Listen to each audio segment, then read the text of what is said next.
Hey, somebody needs to plug in the rock polisher. You have? Excellent. Good morning, afternoon, or evening. You are listening to The Professional Noticer. Hello, everyone. I'm Andy Andrews. Hey, thank you for making me a part of your week. My purpose here today and with every show we do is to play the part of a best friend or coach. I want to help you live the life of your wildest dreams by giving you access to the greatest mentors the world has to offer today. This week, The Professional Noticer is sponsored by wisdomharbor.com. Here are a couple of quick questions. First question, how long has the public school system in your state been repeating the mantra, more money for education? And the second question, through the years, as they have gotten more money, how much has changed? Today, schools all over America are finding wisdomharbor.com and their one-of-a-kind web portal to be the perfect low-cost, high-quality educational school for their students. For less than $3 a month per teacher, classrooms have access to original content only found on wisdomharbor.com that teaches, entertains, and builds character in young people. Utilizing video, audio, and the written word, content is delivered in small bites by Grammy winners, CEOs, comedians, chefs, best-selling authors, and Hall of Fame speakers. There are even guitar lessons from an award-winning songwriter. Check it out today and join your friends and neighbors who are already a part of wisdomharbor.com. And isn't it time your school system got involved? wisdomharbor.com. Observations and answers. That's what we do here on The Professional Noticer. And as our regular listeners and viewers know, we love it when somebody comes to the table with both. I mean, it's good to have somebody that has observations. It's good to have somebody that has some answers. But man, when you can get somebody that has both, and today we have that person.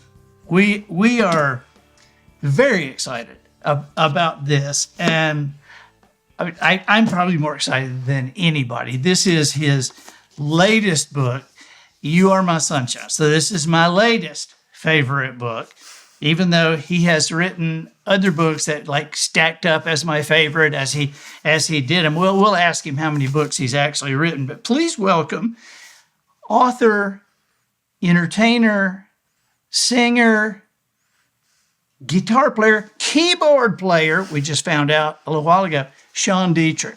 Hey, buddy. Thanks for having me on the show. I'm not sure I can live up to that introduction. Well, Polly says sometimes, she says, you build things up so much. Nobody can live up to your introduction. And so let me try it again. Ladies and gentlemen, Sean's really not that big a deal. He's not really that good. Please welcome Sean of the South, Sean Dietrich. I can get behind that. There you go. I'm feeling a lot better, actually. Man, I am so excited that you're here. And everybody in the studio was just buzzing that you were going to be here today. Well, it just shows you how low standards have gotten. I'm pleased to be here. I'm tickled. I could not wait to read this book.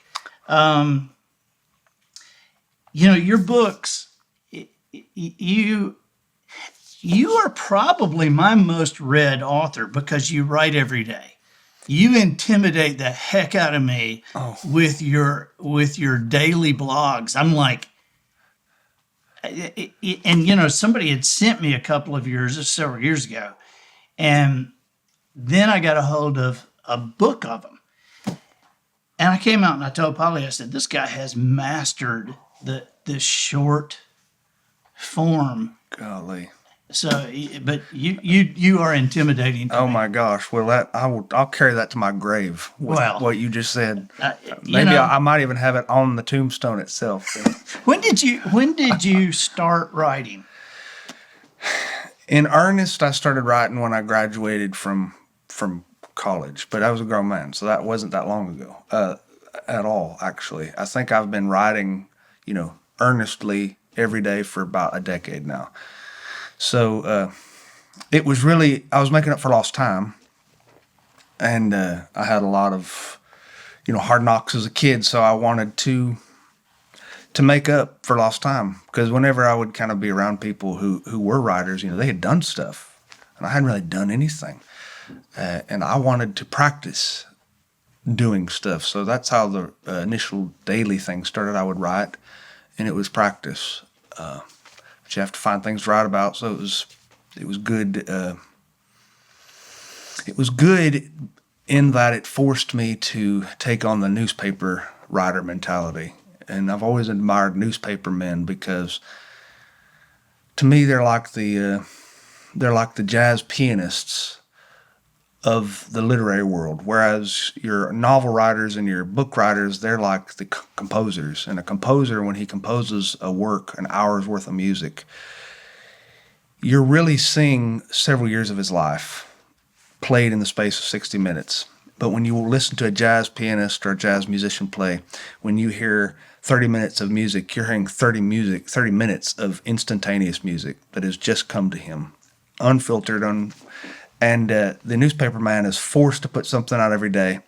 The author has the luxury of ruminating, waiting, and as a result, you get a much more snappy, crisp, sometimes, depending on who it is. So I wanted to do that, so I wanted to set that kind of up in my life to be that, to follow that tradition of writing. You know, I know how much you like Louis Grizzard. Oh, yeah. And Lewis has passed on, and so he can't come back on me on this. But I think that you have passed your idol. Oh God. And I look at funny writers, and I've written some funny stuff, and Dave Barry is a Pulitzer Prize winner for humor. Yeah. And yet you are different. I compare you with Michael Perry, who's a guy up in Wisconsin. I don't think either of you are as well known as you should be. But you write with the mind of a comedian and the soul of a poet. Oh. And when I read books or when I read anything, I can't help but think of who would I like to send this to? Who would I like to read this? And at least once a week, I read you and I think Gloria Gaither. Gloria would love you. Gloria would love what you do. Well, I already love her, so maybe it'd be easy to love someone who already loves her. Well, you have, and when I say you write with the mind of a comedian and the soul of a poet, you have, you said a few minutes ago that you wanted to write, but you hadn't done anything. And I think maybe that might have given you an advantage because you had to observe. You had to write about little things that were right in front of you. Yeah. And when I say a mind of a comedian, that's what a comedian does, is to see things that's right in front of everybody, but you're seeing something that other people don't see. And you're commenting on it in a way that people go, I never thought of that. Wow. And yet you have a unique ability to make people laugh and cry within a space of a page. Well, I don't know how. And I don't know what I'm doing. That's the weirdest thing about all this is I don't know what I'm doing. I don't know. I couldn't tell you anybody how to do it because I don't know what's going on anyway. Well, I think that's probably a benefit. Maybe because there's a lot of people teaching creative writing in colleges and they know how to do it. Well, I know what I want to feel. That's really whenever I write, I know what I want to feel, or I know, or I can remember what I feel. Like right before we came here today, just a few minutes ago, I'm still processing. And I was writing about it on the way in the car as Jamie drove. We went to Target in Pensacola and watched the Pensacola Police Department buy toys for underprivileged kids. They do this every year. They do it. They've been doing it for 15 years. It's not marketed. This isn't a media opportunity for them. This isn't like Toys for Tots or any of the other big things that are advertised to the public. This is just a thing that cops decided they wanted to do because they come in contact with so many kids every day. And these kids are so underprivileged, or they arrested their parents, or their parents are drug addicts or abusive, or the SRO officers, come in contact with these unfortunate kids. The cops write their names down. They put them into a pool, and all the cops, through private donations, just buy them gifts every year so that they can have a good Christmas. One lady, as we're going through Target, she's a victim's advocate for them. She grew up in the housing projects in Pensacola, and she's been doing this since it started. And she tells me this story about how they were delivering presents for the first year in the same housing projects where she grew up. And there was a teenage girl sitting on the steps after they had made all these little kids happy, and this teenage girl was kind of distant and sullen. And she looked at the victim's advocate officer walking by, and she said, "Those are really nice shoes that you got." And the woman had just bought herself some brand new Air Jordans because she never got them when she was a kid, anything like that. And so the officer, and you already know where this is going, takes the shoes off, puts them on the kid's feet, laces them up. Tears are exchanged, hugs are exchanged. The officer finished the day delivering presents in her socks so that her feet were all muddy. I remember how her story made me feel. I remember how today made me feel. I can remember that, and maybe if I can communicate that on a page, maybe someone else can feel it too. But that's really I don't know anything, but I know how I feel, and I know how to, at least for my own brain, I know how I can describe that feeling, re-describe it to myself, if I think about it long enough. You do an excellent job of transferring that. Well, I appreciate it, because the reason I like to do that, at least in this, especially in this instance, is because I grew up the way that those kids grew up, or I feel the way that a lot of these people have felt. I still do. I grew up as a chubby kid, so whenever I look in the mirror, I still see chubby, even though I'm not really chubby anymore. Doesn't matter. I still see it in the mirror. Right. And so that's an allegory, I guess, for some of the other things that I see in people. I see me. I see people that are a lot like me, at least. Maybe they're a little smarter. Yeah, I don't know about that. This book, I love the title. The title is a song that I sang to both my boys the second they were born. And so why did you name this? Well, that's a good question. Because it's code in the South for I love you. I don't know if it's code everywhere else, but I know the song originated with Jimmy Davis, who he claims wrote it.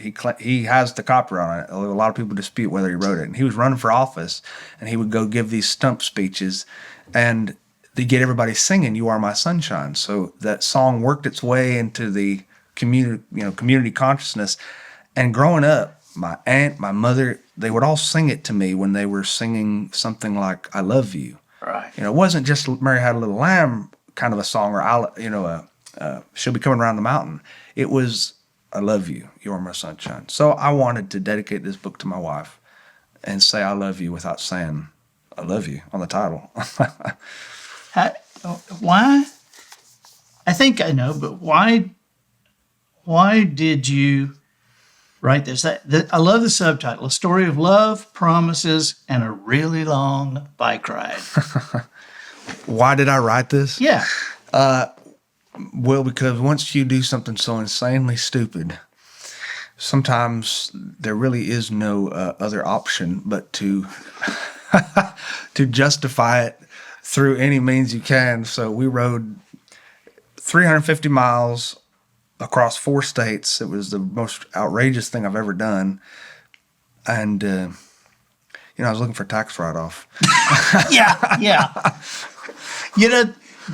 And you did this on a tricycle. Yeah, I rode a tricycle. So when I would be riding, and I was the only guy on the whole trail who I believe did this, when I would be riding on the trail, people would pass me on their two-wheel bicycles, and they'd look at me like there was something wrong with me.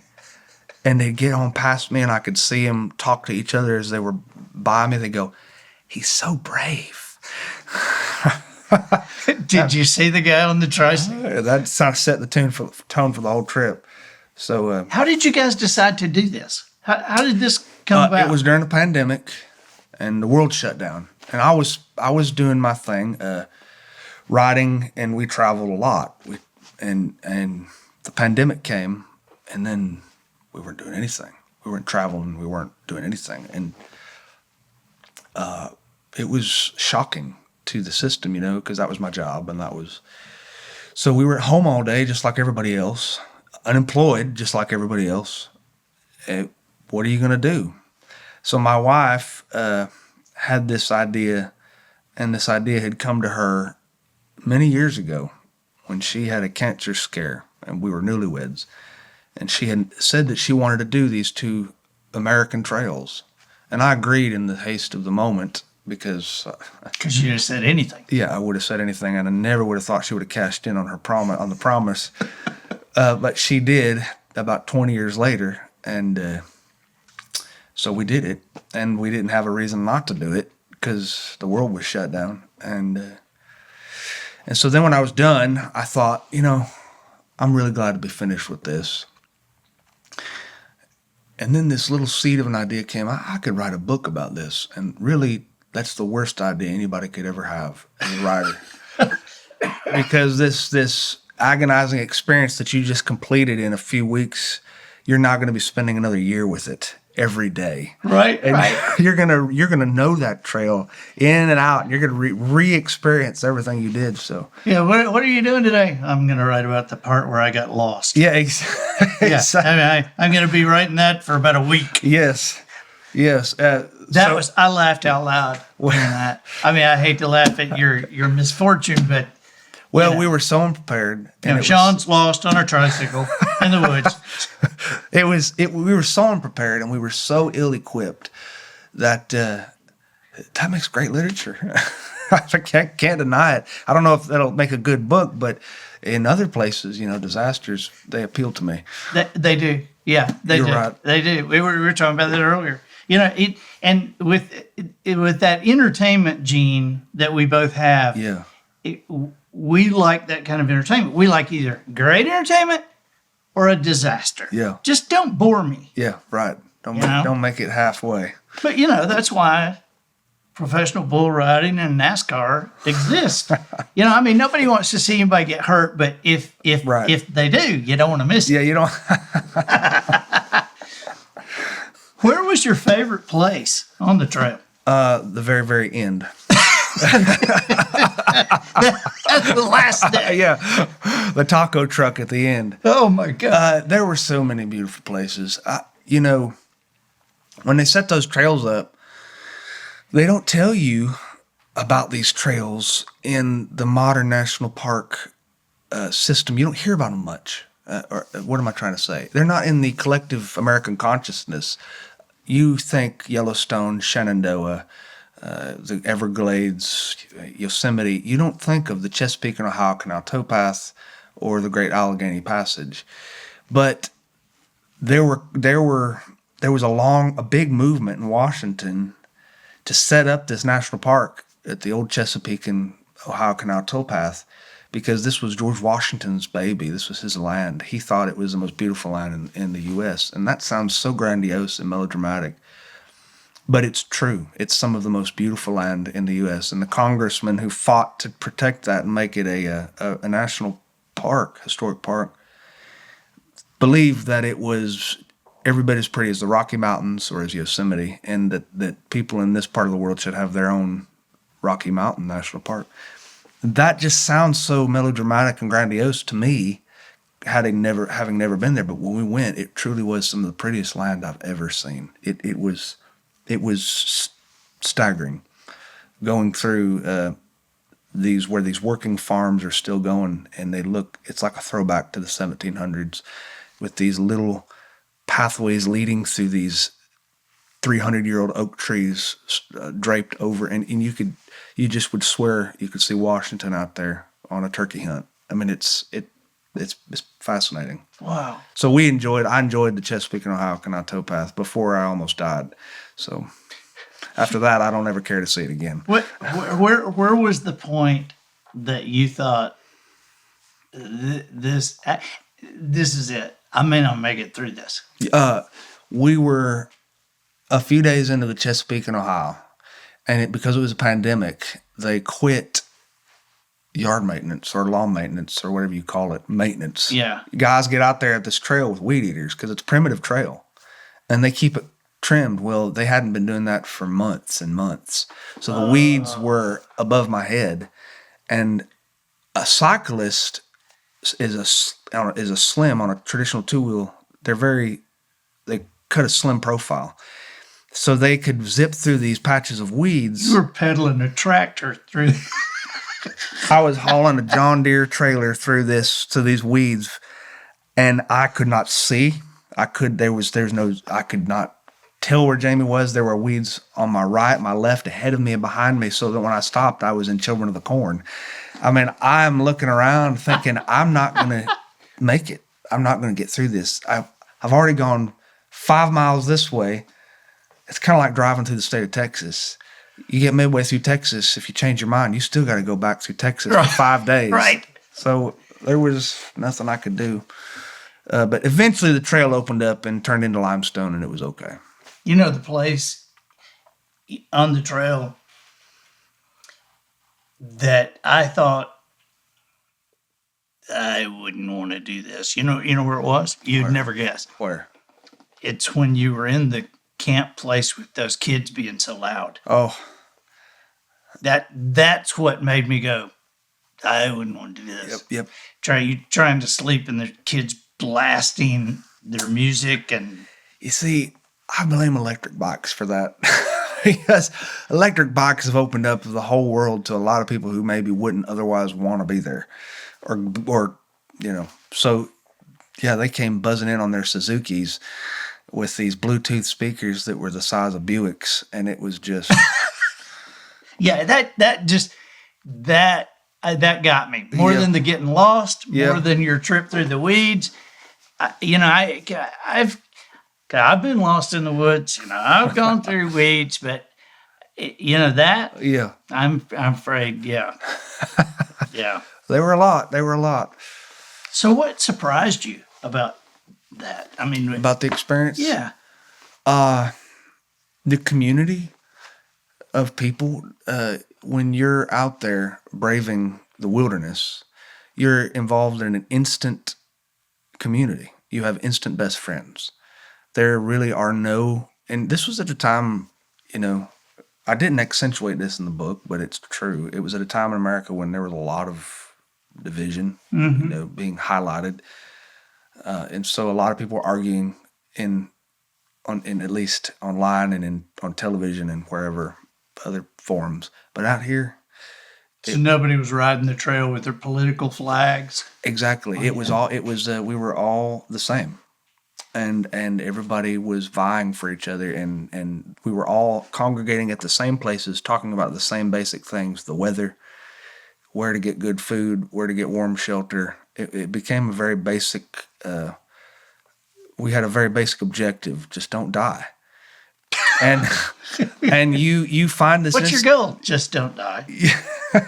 So it was nice. Everybody was friends. It was really cool. We met a lot of people who I would have otherwise never maybe spoken to in daily life, So back to, just for a second, back to the beginning. You made a promise that you would do this. Yeah. And then, so when she called your hand, yeah, did you acquiesce immediately, or? No, it took me some time. I mean, the way our relationship works is Jamie tells me what to do. Right. Period. And it always has. So if there's something I don't want to do you always do it? Well, no. But then she just tells you again. She tells me again, and if it's something I really don't want to do, you have to get clever on how not to do it. You have to convince her that it's not doable, or you have to have a fatal injury, or perhaps, be something has to happen. So Right. I was trying my best. I didn't say no. And maybe that's psychology, because if you say no to her, she'll just dig her heels in even deeper. So I tried really hard to subversively let her know that this is not going to work. This can't work. But let her go the way she's going, and let's see if we can't redirect. But it didn't work. So I probably should have just said no. But then I wouldn't have a book. Yeah, you wouldn't have a book. Yeah. And God knows we all need more of those. Sean Dietrich writes a book every 4 months. Sean Dietrich does this. Sean Dietrich develops a nasal polyp. Sean Dietrich rides the C&O canal. now, how were you able to write when you were on the trail? Well, I didn't. Because We lost our cell phones. Yeah, we finally got our cell phones midway through, but we brought an iPad, and we had a car parked in Virginia, so I had my computer when it was over. Okay, so were you not delivering daily?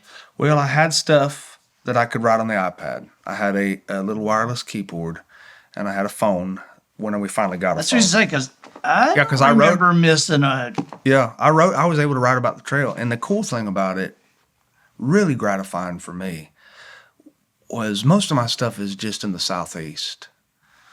And when I started writing about the trail, I got these messages and emails that people were carrying this column in Maryland or in West Virginia, and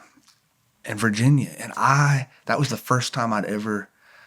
I guess those are all technically the South. So maybe I didn't get out of the I South. don't know. I think the grit line is below. Yeah, I agree. I always think there's got to be, if you go north on the interstate, you stop at one exit, and you can get grits, and at the next exit you wouldn't be able to get grits. Yeah. And if you were able to dot that across, Yeah. there's got to be a grit line and a sweet tea line. Oh, I agree. We noticed a big difference, a marked difference between Maryland and West Virginia, the state line. When we were in Maryland, we were in the north. Yeah. I opened up the door for a lady when we stayed in this place. She walked in, and a lady after her walked in, and a lady after her walked in, and then a crowd of people walked in. Nobody turned back to say thank you. They just kept walking in, and I realized if I don't let go of this door, they're just going to walk in all day. They think I work here. In West Virginia, I did this at a gas station. Why, thank you, young man. Thank you. Yeah. And I walked in, and I heard George Strait, and I heard, I felt my people. It was a major difference. Yeah, that's neat. What do you, I know what it's like to write a book and put it out, and we've both written enough now that we both know you can't predict what people are going to take from it or see in it. But what do you hope they get from this? I hope that people, first off, I hope they have a good time. I hope they feel good when they read it. That's all I want. If someone can feel good for just a little moment in time, nothing feels better than laughter. If they can laugh, then frankly, I'll be surprised, but I hope they do. If they can feel a little bit lighter, that's great. The second thing would be is if they feel that they are stifled in any way, that really just getting out will, no matter what your physical ability is right now, good or bad, high or low, athletic or straight up Frito enthusiast, getting out and just doing something will really help you, your mind, your mental health. And so I learned that a lot, that breathing clean air, sweating a little bit, it's extraordinarily regenerative. So get out there, do something, because, I'm not saying throw your money away, but spend some money, do something, because you can get the money back, but the memory will last a lot longer than the money would have lasted anyway and be worth a lot more. So do something. Well, you know, the on the back here, it says a laugh out loud, true story of love, a grand adventure and a promise kept. Whoever wrote that nailed this book. And the laugh out loud part is true, but I got to tell you something. You know how when you were growing up and the adults, somebody be laughing and you get your feelings hurt, or and they say, well, they're not laughing at you, they're laughing with you. Yeah. Well, when I read this book, I was laughing at you. I mean, I'm just telling you, I was laughing at you. Hey, did you have any, when you were doing this attorney, did you have any arguments with the editors? This is part of that disaster conversation. Well, you mentioned the no arguments. They didn't do a whole lot to it. I was really surprised. Sometimes I'll go back and have big rewrites, but no, we didn't. There was though one, which is interesting that you mentioned it. The kids, camping. When we went through the editing process, there was a lot that I had to cut out because it wasn't offensive, but they were doing offensive things, and I didn't describe it. If I did, I described it very poetically. Tried to be poetic about it, but there were some things in there that she cut out because she said it was just concerning to her, or maybe one of the editors. It was. What's the most ridiculous thing an editor has ever said to you? Oh man, you write really well. Oh come on! The most ridiculous. Well, okay. I mean, when have you had? There's got to be times that editor says something and you go, you just don't get this. Yeah, that there have been. I think my best editor story is my very first novel, full novel, Stars of Alabama. It was my first real big work, So I wrote it, and when I submitted it, the editor, it was the line editor, who were real good friends. She wrote in, "There's too many fart jokes in this book." And I remember looking at this note in the margin thinking, my first experience with a large publishing house, and the first note is that I have too many jokes about flatulence in my book. What does that say about me? And I decided that says I'm awesome. If that's where I went, I'm certainly not playing the game right, and maybe I should be proud of that. So I got her words and I've framed it. This book has too many. I have kept the editor notes on the last several books because at some point I'm going to put out a book showing what they said. Yeah. I'd like to see. I remember with The Traveler's Gift. The Traveler's Gift is a story about a family going through a tough time, and the dad gets to travel through time, meeting with 7 historical figures who are also going through a tough time of their own.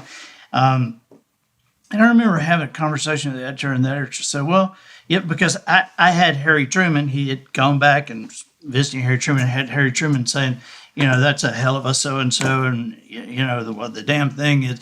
And they said, well, you can't, I mean, it was Thomas Nelson. Yeah, you can't cuss. Yeah. I said, well, I'm not cussing. Harry Truman's cussing. And they said, well, you can't have the cuss words in the book. And I'm like, this isn't like I just made this guy up. I mean, everybody knows that he cussed. And they said, well, you can't have that. And so it's like, okay. And that changes the tone. Yeah, I know. And so then we get to Lincoln. All right, so he's with Lincoln. And then they said to me, they said, now, did Lincoln say this? And I'm like, well, no. And they said, well, you can't just, make something up and put in. And I said, no, wait a minute. You're Harry Truman and me on one hand, Lincoln and me on the other. And they said, well, when you're doing a work of nonfiction like this, and I said, what now? And she said, when you're doing a work of nonfiction, you have to be very careful to be. I said, this is good nonfiction? She said, yeah. I said, you guys are putting this in nonfiction? She said, yes. I said, okay, think with me here. A guy goes back into time and visits Abraham Lincoln. This is nonfiction to you? But I'm you're making me feel a lot better about a current project I'm working on. I'll just say I've had conversations with them about how history is done because they have these interns that fact check you, and I said something in one of my books about that I'm fine with being the Lewis to your Clark as we go on this adventure, but I don't want to be following somebody into the lemming wilderness. Yeah. And so that's what I said. And so in the margins, it comes back. Can you tell me, I need more information about the lemming wilderness. I can't find it on a map. I was like, yeah, okay, all right. The world has changed. Yeah. Do you work with an outline? No. When you write? No, it is. You're a pantser. See the pantser. Me too. And everything I do. I mean, life in general, but also performance. Also, I was so pleased actually when I was telling you about your friends, the 3 on a String guys. Yeah. I was so pleased that when we worked together, that they seated the pants at 2, because we were soul brothers from that moment, because we had no clue what we were going to do or how we were going to do it, and we did it. They are a great. I haven't seen them in years, and they are such a great memory to me because they were so kind to me when there was no reason for them to be. They were me too. The big, huge people. Yep, they were so good to me too. It was a kind of a childhood dream, come true. And then the fact that they were so nice, because doing what I do now. And I know this has got to be the case with you since you're way up there. When I meet certain people who are famous, who do have a large degree of credibility or whatever, they're not all very nice. Yeah, I know. And that really is, and sometimes their public image is so diametrically different than their private. And isn't it hard? I mean, I find it really difficult when somebody says, I just love it. And, you want to go, well, they're a jerk. He's a jerk, but you just don't say anything. Yeah. And that's really hard. It's really hard because, and I'm thinking of somebody. Are you thinking of somebody? I got a few in mind, but one major in particular, and I won't even say anything else about it because I don't accidentally want to give it away, but I was so disillusioned after my experience with this person, because I know that we all want authenticity. I think, at least I think we all do, and maybe we're all even chasing after it, and maybe we don't all know how to find authenticity because we're supposed to be somebody in this situation, or we're supposed to be this, and so it becomes really hard to be authentic sometimes in our world. You have to really work at it. It doesn't just come naturally. And you meet somebody who is so unabashedly inauthentic, and yet their image is that they are Mr. Authenticity. Yeah. That is I don't even really understand what I just said. I think that what you just said, if I could co-opt your words, I think that what you just said, that there are people who feel like authenticity is the key, and once you can fake that, you got it made.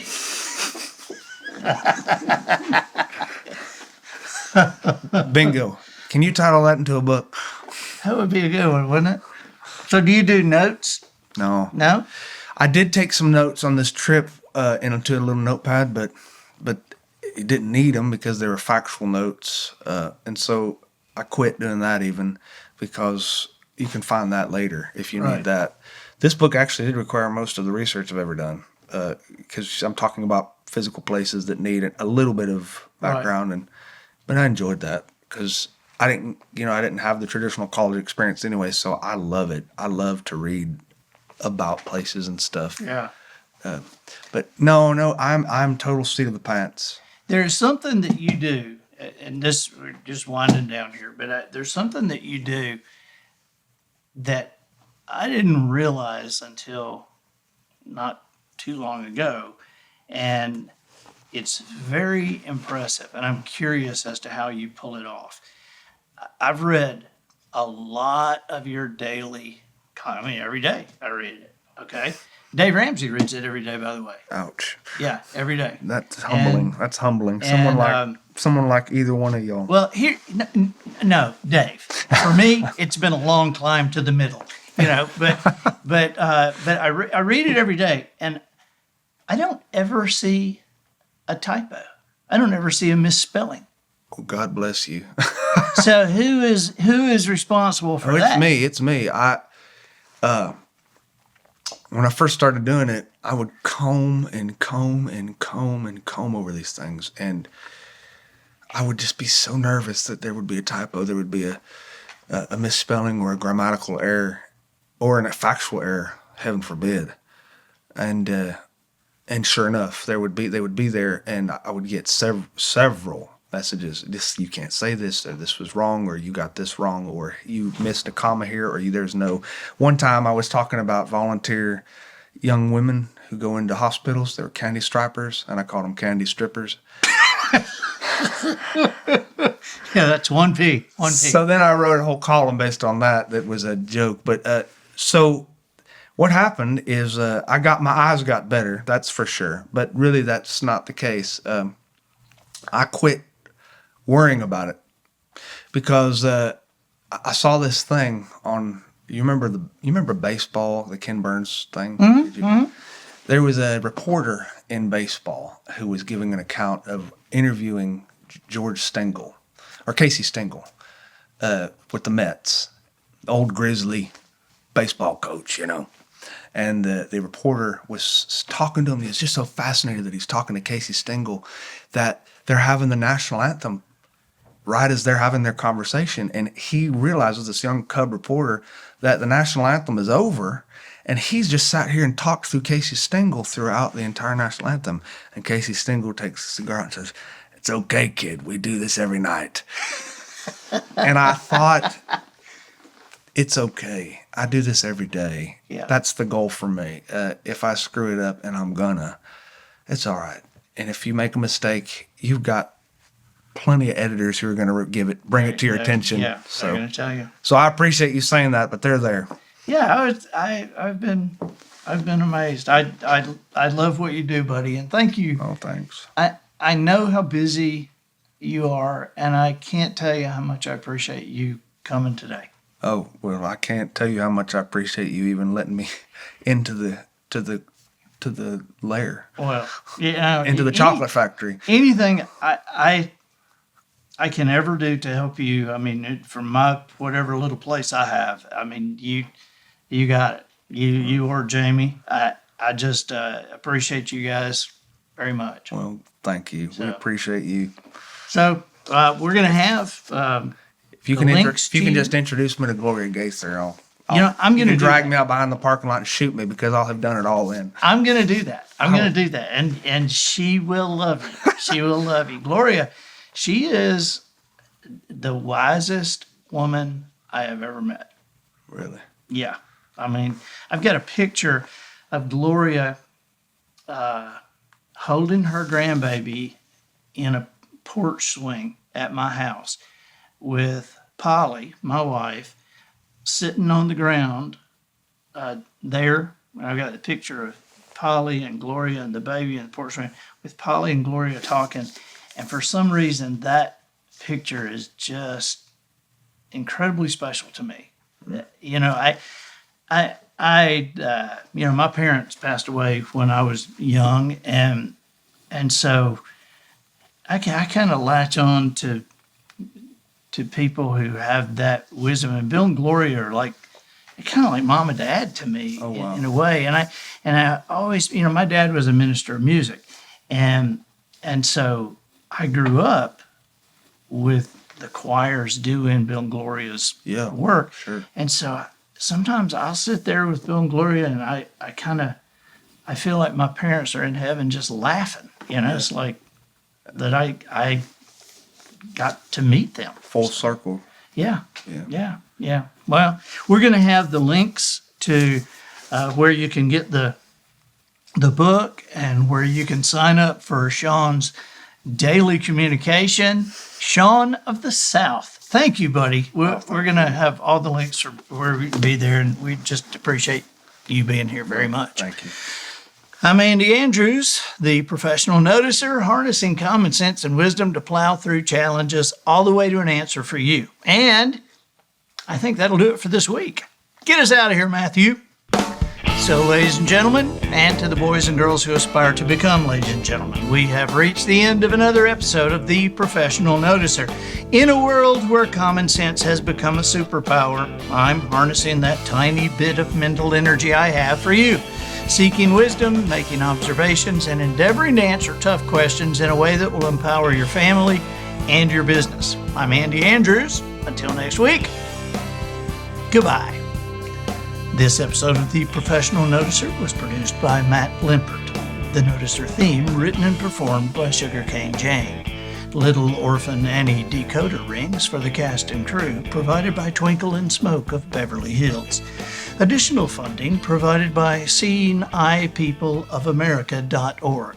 Friend, how many times have you walked past a dog who was down on his luck? Just standing there, shivering in the cold, holding that familiar sad sign in his paws, "Will sit and stay for food." That is a dog who's run out of cats to chase. And here's something else. Statistics tell us that sad dog is probably blind. Yes, neighbor, there's an increasing number of blind dogs in our country today. That's why we at seeingeyepeopleofamerica.org are asking for your help. Providing quality seeing eye people can be expensive, each one between $15,000 and $20,000, and approximately 2 years is needed to properly train a seeing eye person. SeeingEyePeopleofAmerica.org also needs volunteer trainers. Our future all-stars come to us as a blank canvas, having just been removed from their homes and never having worn a service person vest. These novices need loving, patient attention and instruction in basic obedience before they can be matched with their sightless canine master. And of course, they must all be paper trained. Matching a newly graduated seeing eye person to a specific blind dog is often more complicated than most might expect. For small breeds such as Chihuahuas and Yorkies, only a little person or classic dwarf as a companion will do. Blind Shih Tzus and toy poodles require a female seeing eye person because males seen with these breeds are often ridiculed and mocked. Males taking steroids are the preferred match for blind pit bulls, Rottweilers, and Mastiffs. And after much testing of our protocols, it has been determined that all blind hounds must always be paired with a Southerner. To donate or volunteer, go online now to seeingeyepeopleofamerica.org or dial 1-800-555-DAWG and ask for Marigold.